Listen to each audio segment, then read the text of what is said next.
Breaking news 16 ఏళ్లలోపు పిల్లలకు social media నిషేధంపై Australia బాటలో నడుస్తుంది ఏపీ. ఆంధ్రప్రదేశ్లోని మైనర్లు సోషల్ మీడియా నిషేధంపై ఆలోచిస్తున్నామన్నారు మంత్రి నారా లోకేష్. దావోస్ పర్యటనలో భాగంగా బ్లూంబర్గ్కు ఇచ్చిన ప్రత్యేక ఇంటర్వ్యూలో కీలక వ్యాఖ్యలు చేశారు ఆయన. పిల్లల భద్రతా దృష్ట్యా కఠిన చట్టాలు తీసుకురావాలని భావిస్తున్నట్లు తెలిపారు. దేశవ్యాప్తంగా ఈ తరహా ఆంక్షలపై కేంద్రం ఇంకా స్పష్టత ఇవ్వలేదన్నారు.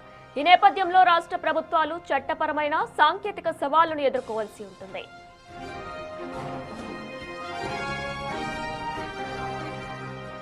టీనేజర్లు పిల్లలు సోషల్ మీడియాలో ఉండకూడదని గట్టిగా చెప్పారు.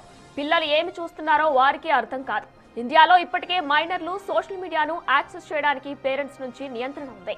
అయితే ఈ విషయంలో విస్తృతమైన ఆంక్షలపై కేంద్రం ఇంకా అభిప్రాయాన్ని వ్యక్తం చేయలేదన్నారు.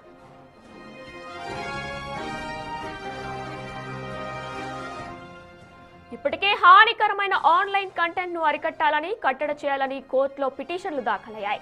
అయితే రాష్ట్ర ప్రభుత్వాలు ఈ విషయంలో చట్టపరమైన సాంకేతికపరమైన అడ్డంకులను ఎదుర్కోవాల్సి వస్తుంది. ఈ పిటిషన్ల ద్వారా సోషల్ మీడియా ప్లాట్ఫామ్లకు యాక్సెస్ ను మరింత కఠినతరం చేయాలని కోరుతున్నారు. మొత్తం మీద భారత్ లో కూడా ఆస్ట్రేలియా తరహాలో పిల్లలు సోషల్ మీడియా వాడకుండా బ్యాన్ విధించాలనే డిమాండ్ మొదలైంది. మరి ఏపీ ప్రభుత్వం ఎలాంటి నిర్ణయం తీసుకుంటుందనేది చూడాలి.